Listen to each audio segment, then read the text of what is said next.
Alors je sais, tu mets énormément d'énergie pour ton SEO, pour ton site, pour le développer, que ce soit en contenu, que ce soit en lien, que ce soit en optimisation technique ou générale de ton site internet. Tu y passes énormément de temps, tu y passes de l'effort, de l'argent, et pourtant les résultats sont pas au rendez-vous. Eh bien, peut-être qu'il y a un blocage, ce blocage qui empêche les robots, hein, que ce soit de chez Google, que ce soit des intelligences artificielles qui arrivent, de bien comprendre, voire même d'accéder à ton site internet. Et c'est ce qu'on va voir dans cette vidéo sur comment identifier si ton site a ce problème, et surtout comment le corriger pour pouvoir réellement avoir les résultats SEO que tu mérites. Et oui, ce que toi tu vois sur la page n'est pas forcément ce que les robots voient. Derrière tout ça, derrière le rendu, derrière le visuel qui va être affiché sur ton écran, il y a deux choses.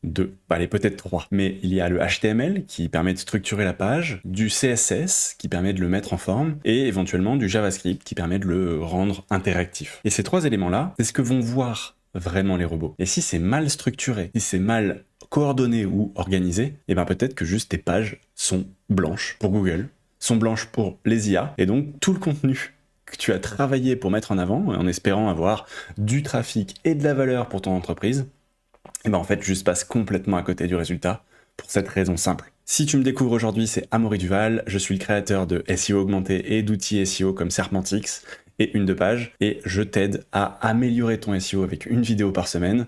Donc abonne-toi à la chaîne si c'est pas déjà le cas, et dis-moi au fur et à mesure de la vidéo en commentaire ce que t'en penses. Et avant de t'expliquer exactement comment faire pour que ton contenu soit bien structuré pour être compris par les robots, en fait, je pense qu'il faut qu'on reprenne un petit pas en arrière et que je t'explique comment ça fonctionne. Donc, je te disais, une page web, c'est structuré avec du HTML, et c'est comme ça que Google et les autres moteurs de recherche qui vont scroller, donc scraper, se balader sur Internet pour identifier les pages Internet et comprendre de quoi elles parlent, vont les analyser. Donc, on parle de crawling, donc les découvrir. Ensuite, elles vont faire un parsing, donc ça veut dire l'analyse des différents éléments pour comprendre ce qu'il y a dedans, et ces éléments, c'est ce qu'on appelle le DOM, et une fois qu'il a récupéré ces éléments-là, il va pouvoir analyser et évaluer le contenu pour savoir s'il est pertinent, pourquoi il faudrait qu'il soit positionné, et qu'est-ce qu'il va pouvoir en faire, et éventuellement choisir de l'indexer et de le positionner dans son moteur de recherche. Ça, c'est sur la partie moteur de recherche, mais il va y avoir globalement la même chose maintenant avec les IA génératives, hein, du ChatGPT, Perplexity.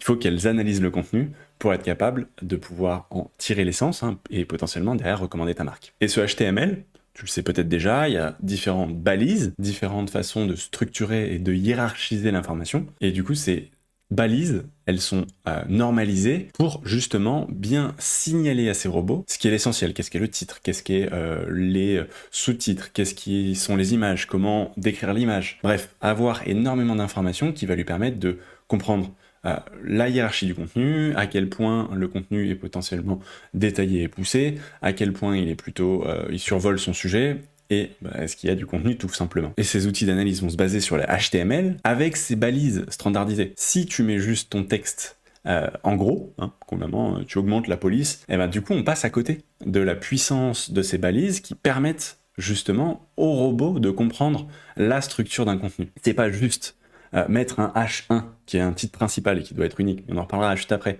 C'est pas juste pour ton visiteur, c'est vraiment pour les robots que tu fais ça.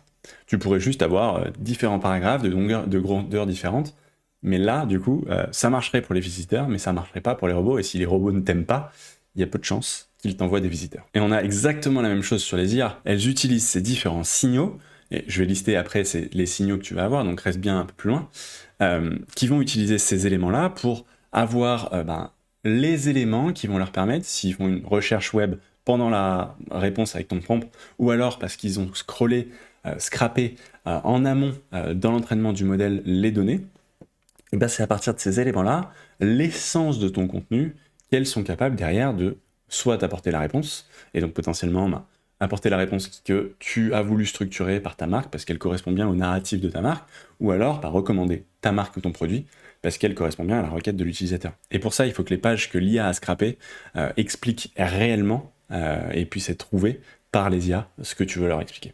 Et donc si tu prends deux pages visuellement pareilles, il peut y en avoir une qui a la bonne structuration et donc sera facilement comprise par Google et les autres robots, et une page qui est juste mise en forme visuellement, mais qui sera du coup pour lui une longue succession de mots, sans aucune structure et donc plus compliqué à appréhender. Et je sais que moi, quand je vais ouvrir un livre, par exemple, si je regarde le sommaire, ça va m'aider facilement à avoir une visibilité de ce dont parle le livre, alors que si c'était juste des phrases les unes après les autres, eh ben ça serait quand même beaucoup plus laborieux.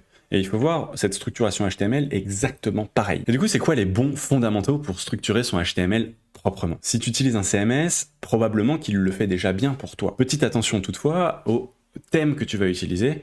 Il y a certains thèmes qui vont être plus ou moins SEO compatibles. Et je vais te montrer après quelques exemples pour voir si tes titres sont bien mis en forme et les différents éléments sont bien pris en compte. Donc petit bémol là-dessus, et c'est potentiellement soit de demander à ton développeur, soit à un expert, soit tu peux me contacter pour ça, savoir si ton thème, potentiellement, que ce soit sur un WordPress, un Shopify si tu as un e-commerce, enfin, bref, ton thème que tu vas choisir ou que tu fais développer, soit SEO compatible. Et précise-le bien parce que les développeurs ne le font pas forcément toujours. J'ai vu plein d'exemples de sites développés qui ne sont pas prévus pour le SEO parce que juste c'était pas dans le brief, c'est pas forcément la compétence d'un développeur. Donc pense-y et fais attention à ça. Première bonne pratique, ça va être de bien structurer ses titres. On a parlé un petit peu avant, le H1, le H2, le H3 jusqu'au H6, donc ce qu'on appelle les HN, et j'ai fait une vidéo dédiée aux titres si tu le veux sur la chaîne que tu pourras aller voir. C'est les façons de structurer justement, de découper ton contenu pour que ce soit facilement compréhensible par le robot. Le HN, enfin le H1 doit être unique, c'est vraiment le titre de ton contenu. Si tu devais résumer ton contenu en un titre, ça serait ça. Et ensuite, tu vas avoir donc des H2 qui sont les sous-titres, des H3 et avec un nombre toujours au moins égal à 2 de sous-parties. Tu ne fais pas un H2 avec un seul H3 parce que tu ne peux pas diviser un gâteau en une seule part. Enfin, ça n'a pas vraiment de sens. Donc c'est vraiment, il faut voir ces HN comme un arbre et tu vas pas faire une branche seule sous une branche. Donc l'idée c'est de découper ton contenu comme ça en expliquant, si on enlevait le contenu et qu'on gardait que les titres, ce que je vais pouvoir y trouver dans les différentes parties. Et ça permet facilement à une intelligence artificielle, à un robot, d'avoir une meilleure visibilité de ce que en dit ton contenu. Et d'ailleurs, les insiders de chez Google ont pu dire que les titres étaient un élément important pour Google pour comprendre le contenu. Donc, je joue là-dessus, ne fais pas juste la mise en forme, mais vraiment donne à Google les structures qui lui permettent de comprendre en un coup d'œil, en un coup de robot, ou je sais pas comment on pourrait dire, le contenu principal de ton article, ou de ta page de façon générale. Et là, on rentre dans un élément un petit peu plus subtil, qui va être justement l'arrivée de HTML5, déjà il y a quelques années, va rajouter des balises qui lui permettent de comprendre à quoi correspondent les différentes parties de ta page. Tu vas avoir la balise section, la balise article, main, aside, footer. Tu vas avoir aussi des balises comme header, nav, figure, time. En fait, ces balises-là, elles sont pas nécessaires. Elles n'apportent pas grand-chose en tant que visuel, mais elles permettent justement de comprendre à quelle partie correspond quelle partie de la page. Par exemple, tu vas naturellement attendre un header en haut de ta page.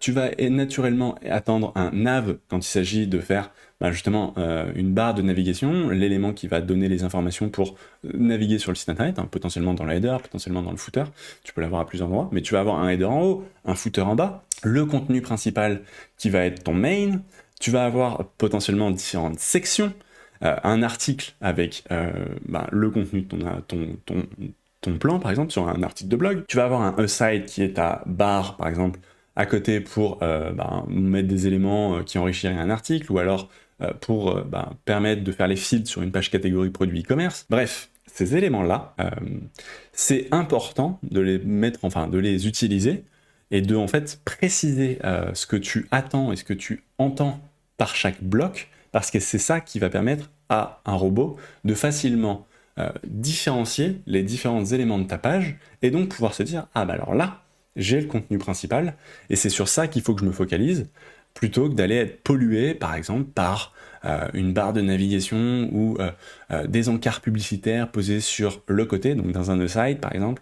Bref, ça lui permet de focaliser sur ce qui compte vraiment sur la page, et donc avoir plus facilement le nectar, et si le travail est plus facile et plus explicite pour lui, ça lui permet d'avoir une meilleure façon de traiter ta page, et donc de l'exploiter et donc de te positionner et de t'envoyer du trafic. Et l'idée, c'est d'avoir un DOM, donc cette structure HTML qu'on propose sur la page, la plus simple et la plus claire possible. Moins la page est chargée, plus elle va être légère, donc plus elle pourra potentiellement charger vite, et surtout plus elle sera facilement justement interprétable par les résultats de recherche, par les moteurs, par les robots. Donc c'est double gagnant Donc essayez de faire un effort là-dessus, et non pas avoir des divs dans des divs dans des divs, parce que ça, c'est effectivement une erreur assez commune. À l'époque, donc il y a peut-être 20 ans, quand j'ai commencé le web, on faisait beaucoup de tableaux, hein, c'était un tableau, et donc on faisait des cellules, et c'est ça comme ça qu'on mettait en forme un site. On est passé sur les divs, donc c'est un bloc qui va te permettre de structurer, tu le mettre en forme absolument comme tu le souhaites, mais derrière ce div n'est pas porteur de sens, donc c'est plutôt assez nuisible, en fait, pour justement cette compréhension sémantique, dans le sens balise sémantique de structuration HTML, pour ton site internet, donc plutôt à éviter, quoi. On essaie d'éviter aussi la structuration qui va être faite en CSS ou en JavaScript, qui du coup ne sera pas lue parce qu'elle n'est pas dans le DOM, parce qu'elle n'est pas présentée en texte, en physique sur la page internet qui est renvoyée au robot, hein, ou au navigateur. On essaie d'éviter de mettre du texte, soit par exemple sur une image, dans une image, hein, en tant qu'image, parce que là pour le coup juste... alors maintenant avec l'IA c'est possible d'aller scraper une image, d'aller comprendre, d'aller extraire le contenu textuel.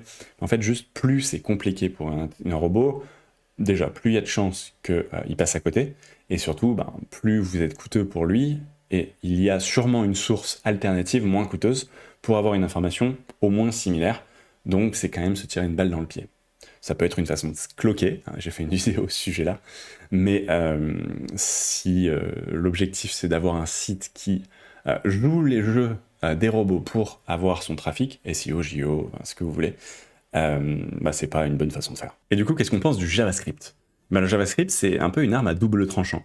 Il y a quelques années, hein, peut-être maintenant une petite dizaine d'années, il y a des langages qui sont orientés JavaScript qui permettent de faire des sites internet. Je pense notamment à React et équivalent. Et en fait, ces sites-là, globalement, envoient une page blanche qui est donc illisible pour un robot, et qui va ensuite, avec du JavaScript, donc en rendant cette page interactive, récupérer les éléments pour les afficher. Potentiellement des éléments qui sont envoyés mais structurés de façon lisible pour ce site-là à lui-même, ou alors qui sont récupérés plus tard en faisant des appels, un peu comme s'il rechargeait une page internet. Et en fait, ces éléments-là, ils rendent très difficile la lecture pour des robots. Alors c'est possible, hein, maintenant il y a des robots qui le font, Google le fait, mais en fait ça augmente le coût pour Google de le faire. Ça va potentiellement bloquer une partie des robots. On sait que là, on est dans une phase d'expansion énorme sur la partie IA, et donc il y a des questions de coûts pour le scrapping et ces genres de choses. Donc c'est pas impossible, mais c'est beaucoup plus compliqué. Et l'objectif ici, c'est vraiment de rendre l'accès au site facile pour les utilisateurs. Ça, c'est un sujet, on pourra faire une vidéo là-dessus. Mais là, c'est vraiment pour les robots, c'est bien structurer son contenu pour que ce soit possible et facile pour eux de comprendre et d'accéder au contenu pour qu'ils puissent s'en servir et puis qu'ils puissent du coup nous rétribuer en nous envoyant du trafic. Et donc le pendant de cette histoire, c'est de rendre le contenu directement accessible quand on renvoie la page, en fait, de ne pas renvoyer une page où il manquerait du contenu, mais vraiment de rendre une page avec le contenu au minimum critique en HTML directement renvoyé. Et donc voici un exemple que j'ai à l'écran là. Je suis sur le site de Udemy, sur cet élément-là, et quand je charge la page, en tant que navigateur, en tant qu'utilisateur, j'ai bien une page assez complète, assez intéressante, qui correspond bien, justement, si je cherche un cours sur le test de logiciel, ça va bien marcher.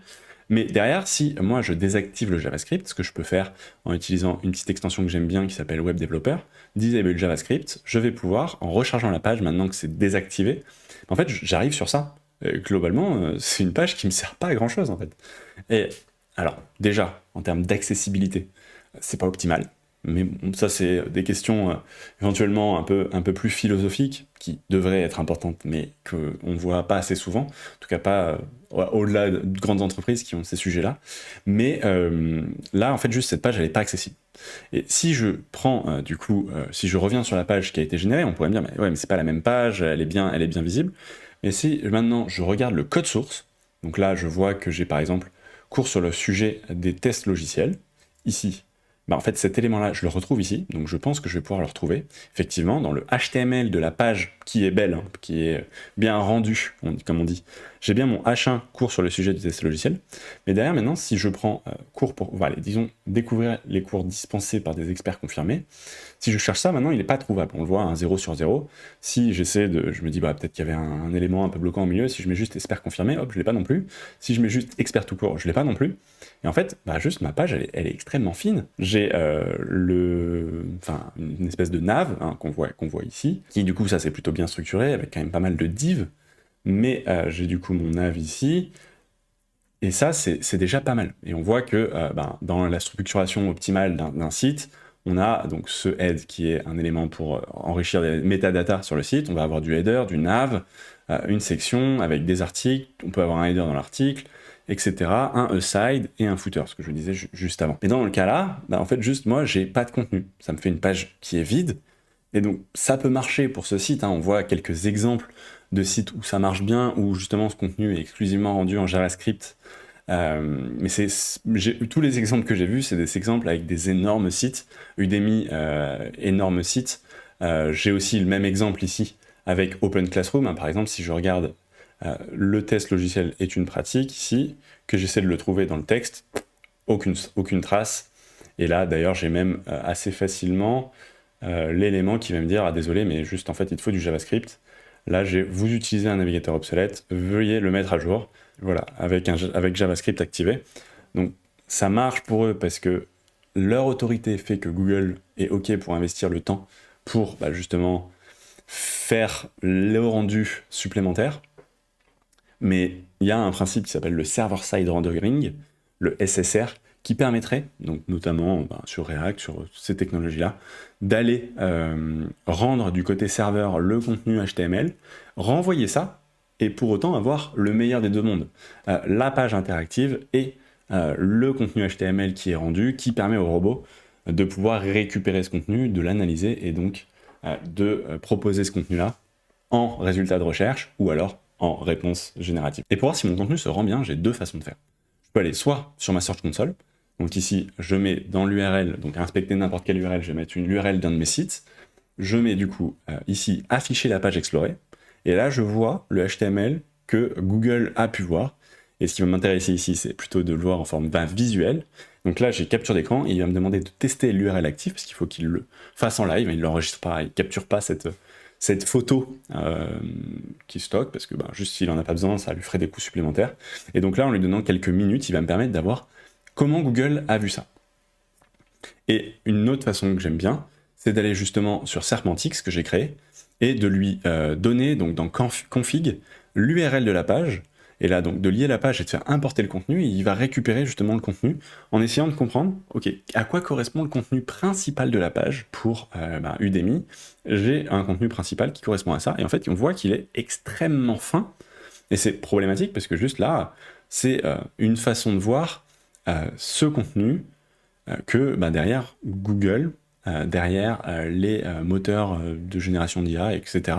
Bref, les robots, en fait, juste tombent sur ça, et ça, je pense que vous êtes d'accord avec moi, mais ça n'a aucun intérêt pour qui que ce soit pourrait voir ça, donc il n'aurait pas l'autorité que je pense que cette page ne se positionnerait pas si bien sur les résultats, parce que juste en fait, ça sert à rien cette page. Ça sert à rien, elle n'est pas très parlante pour un robot, et donc c'est plutôt une façon de se tirer une balle dans le pied, de faire ça, chose qu'on peut moins voir sur les CMS classiques, des Shopify, WooCommerce, etc., et comme WordPress, etc., vont avoir tendance à pas faire ça, déjà parce qu'ils sont plutôt en PHP, qui ne fait pas ce genre de stratégie de contenu, mais en plus, parce que ils savent que c'est pas bon pour le SEO, et donc il faut renvoyer le contenu complet de sa page à Google. Et au-delà de ce qui est visuel, ce qu'on a vu comme structuration HTML avec le bon balisage sémantique, il y a aussi la capacité d'enrichir son HTML spécifiquement pour les robots. Là, ça sera même pas visible pour les utilisateurs, en tout cas pas sur la page, pas par le navigateur,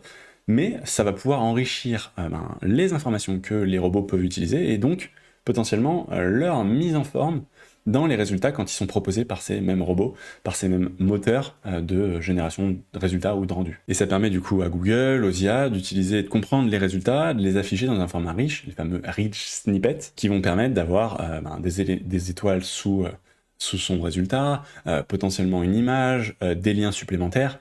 J'ai fait une vidéo sur le CTR, tu peux voir aussi sur la chaîne YouTube. Donc si tu l'as pas vu, tu pourras la voir après celle-là. Et surtout, je fais une vidéo toutes les semaines sur le SEO, donc si ça t'intéresse, abonne-toi à la chaîne. Et quand on parle de cet enrichissement, je pense notamment au ce qu'on appelle le schéma.org, qui va permettre de rajouter des données structurées au format JSON, globalement, dans ta page, qui va lui permettre de partager différentes infos. Tu peux dire des infos sur ton article, sur la personne, sur la note, donc les reviews ou les reviews agrégées.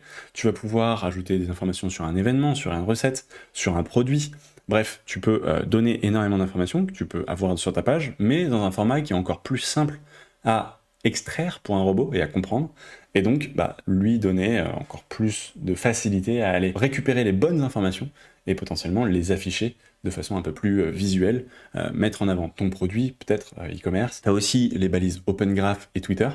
Là, je vais te montrer un exemple sur... En fait, ici, si je regarde, donc, j'utilise un plugin qui s'appelle Yoast.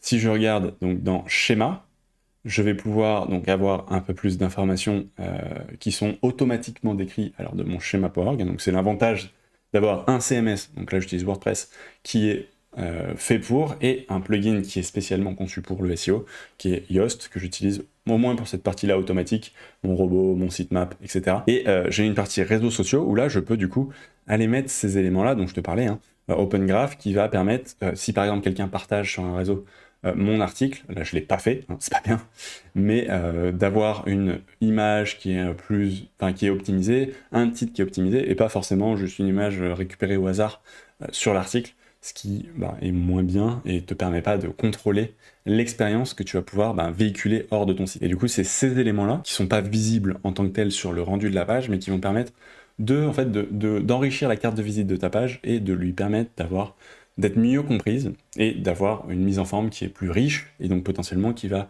apporter plus de trafic, que ce soit quand elle est présentée sur le moteur de recherche ou alors sur les réseaux sociaux, ou en fait bref, là où elle va être présentée. Et comme pour tout en SEO, l'idée c'est pas d'en abuser, on va éviter de faire des fausses reviews, on va éviter de faire des données qui expirent, bref, on veut des éléments qui soient à jour, qui soient pertinents, qui soient légitimes, parce que c'est plutôt mal vu par Google et de mentir, mais aussi accessoirement parce que c'est illégal.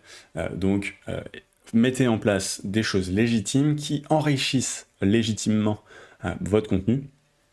Et c'est le secret pour avoir justement tous ces éléments sémantiques, HTML de structuration, pour avoir cette bonne carte de visite, cette bonne case de HTML structuré, qui est un des points importants pour le SEO, et de cocher cet élément-là proprement. Et donc on l'a vu, pour vérifier et améliorer la structure de son site, il va y avoir plusieurs façons. Première façon, c'est sur Serpentix, quand tu as le mot-clé sur lequel tu veux te positionner, tu peux aller voir ton contenu, l'importer, si c'est déjà un contenu qui existe, et voir à quoi ça ressemble. Et là, du coup, par exemple, cet exemple-là, juste, c'est pas pertinent, juste le contenu n'est pas récupéré. Donc c'est déjà plutôt un mauvais signal, parce que juste là, dans ce cas-là, c'est majoritairement fait en JavaScript, c'est un mauvais signal.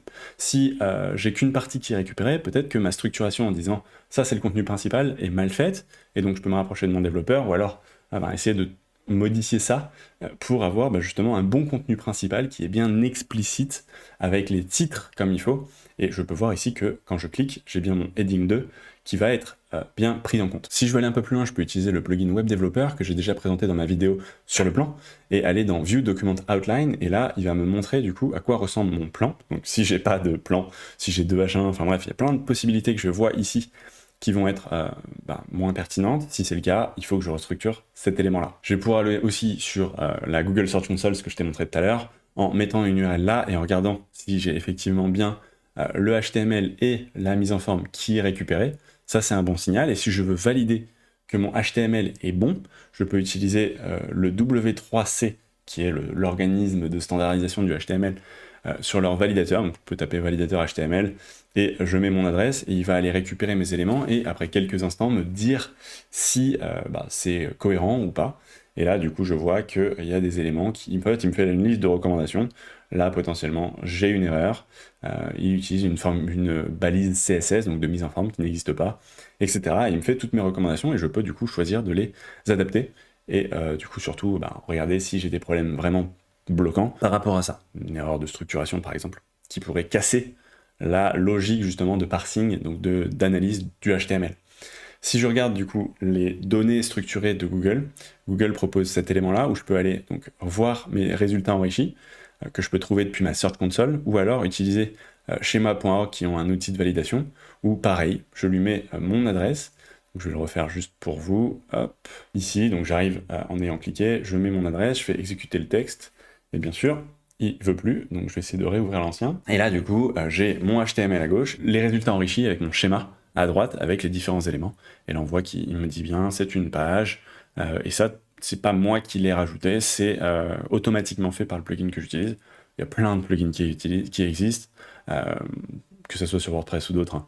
Mais ça va être intéressant pour justement enrichir et faciliter la compréhension, avec notamment des éléments qui peuvent revenir sur quel est l'auteur et tout ça. Vous pouvez ne pas le voir, mais c'est comme ça que Google récupère ces éléments, avec la date de publication, ce genre de choses. Et ben ça fait quand même pas mal de choses à voir.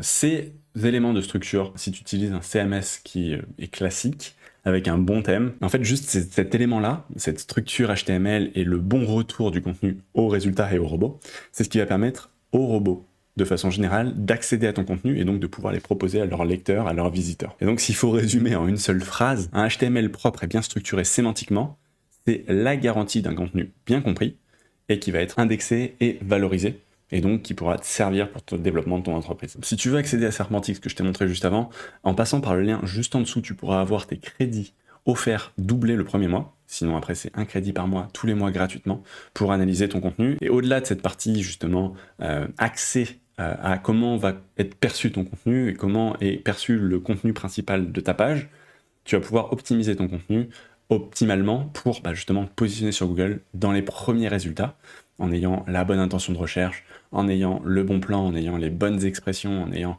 les bonnes métadescriptions. Bref, optimiser ton contenu de A à Z gratuitement. Donc si tu n'as pas déjà un compte, passe par le lien en dessous, ça va doubler tes crédits et tu pourras optimiser tes 2 premiers contenus dès aujourd'hui. Dis-moi ce que tu as pensé de ce contenu en commentaire, abonne-toi à la chaîne, partage-le à tes collègues ou à qui tu penses que ça pourrait intéresser ou aider. Et je te dis à la semaine prochaine pour la prochaine vidéo.